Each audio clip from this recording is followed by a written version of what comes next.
Aqui, a classe trabalhadora tem voz. No ar, Jornal da CUT. Olá Brasil, hoje é quinta-feira, 12 de agosto de 2021. Eu sou o André Acarini e está no ar o Jornal da CUT, que hoje traz os seguintes assuntos. MP 1045, aprovada na Câmara, representa mais ataques a direitos dos trabalhadores. Sérgio Nobre, presidente da CUT, e centrais sindicais manifestaram repúdio à MP. E ainda, número de casos da variante Delta sobe 98% em uma semana. Brasil tem 570 infectados. Rádio CUT. Aqui a classe trabalhadora tem voz.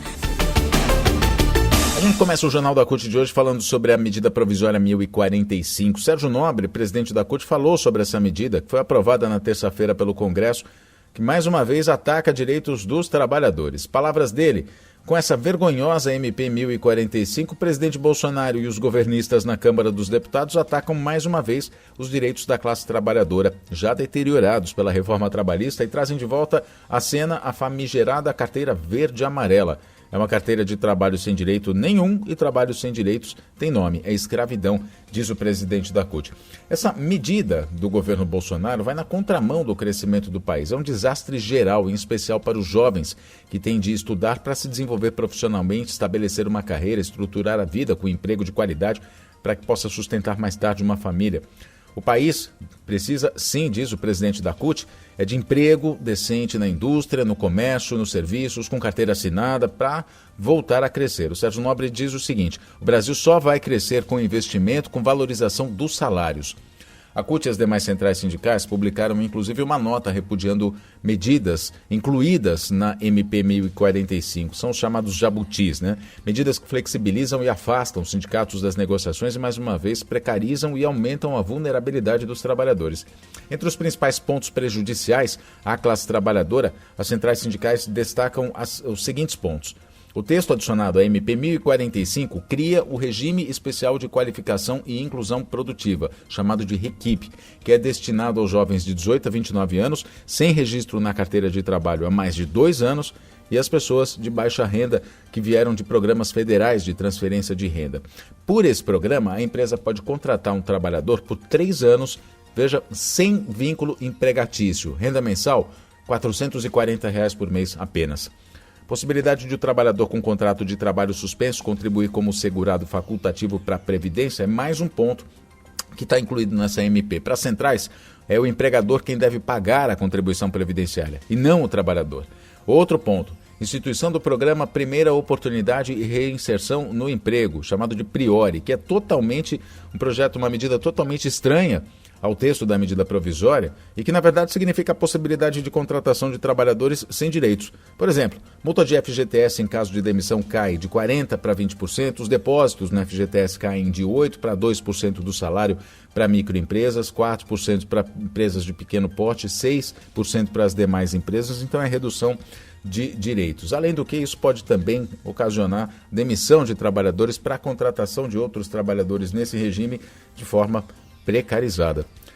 Outro ponto: criação do regime especial de trabalho incentivado, qualificação e inclusão produtiva.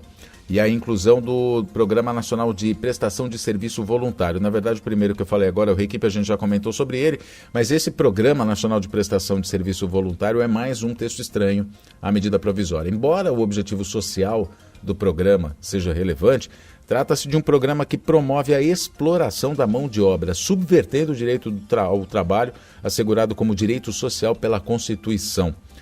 Há graves modificações nas normas que definem gratuidade da justiça também nessa MP, afetando consequentemente o direito de acesso à justiça, especialmente nesses tempos de crise e de muitas demissões.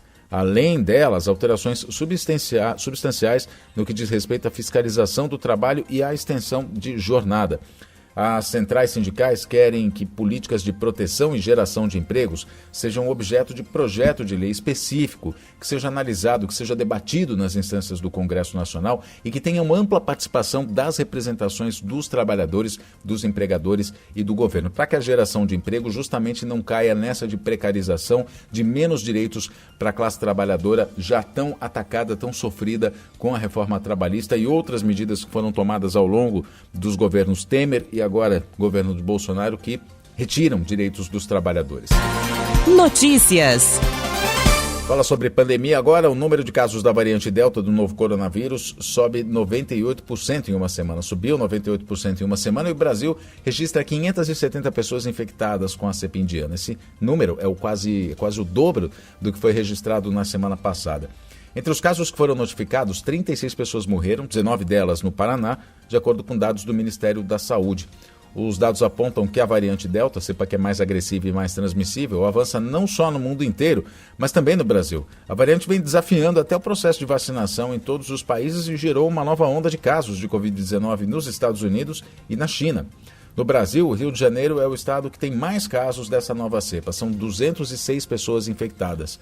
O Distrito Federal e outros 12 estados seguem na lista com casos identificados.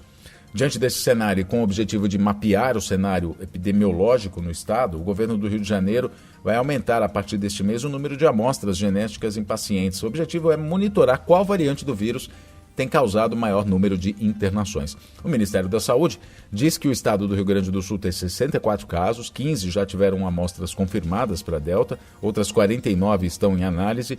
Na capital, Porto Alegre, tem a suspeita que um surto da cepa tenha atingido o Hospital Nossa Senhora da Conceição. Lá, 59 pessoas foram infectadas entre pacientes e funcionários. 3 morreram, todos tinham comorbidades.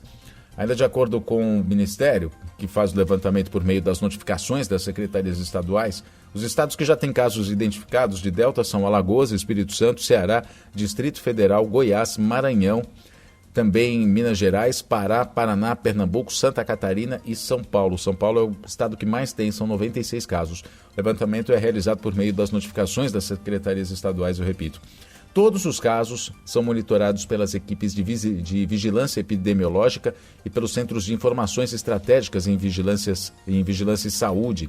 A vacinação é essencial para reduzir o caráter pandêmico da Covid-19. Além disso, o uso de máscara e etiqueta respiratória para diminuir a disseminação do vírus também são necessárias. A vacinação, então, repito, é muito importante. Tomar as 2 doses. Você que está na fase aí já de tomar a segunda dose, procure um posto de saúde. Você que ainda desconfia de marcas de vacina, ainda está escolhendo, olha, sai dessa. Vacina boa é vacina no braço. Na semana passada aqui a gente conversou com o Alexandre Padilha, que é médico epidemiologista, o deputado federal Alexandre Padilha, que já foi ministro da Saúde, inclusive, explicou pra gente tudo, tintim por tintim, porque vacina boa é a vacina que está no braço, seja ela qual for. É muito importante ficar imunizado e continuar seguindo os protocolos de segurança contra o coronavírus. Continuar usando máscara, álcool gel, enfim, todos os protocolos que a gente já sabe.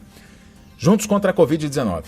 O Jornal da CUT fica por aqui. Muito obrigado pela sua companhia. Mais notícias no cut.org.br. Redes sociais CUT Brasil, Instagram, Twitter, YouTube e também no Facebook. Muito obrigado pela sua companhia. Até a próxima edição.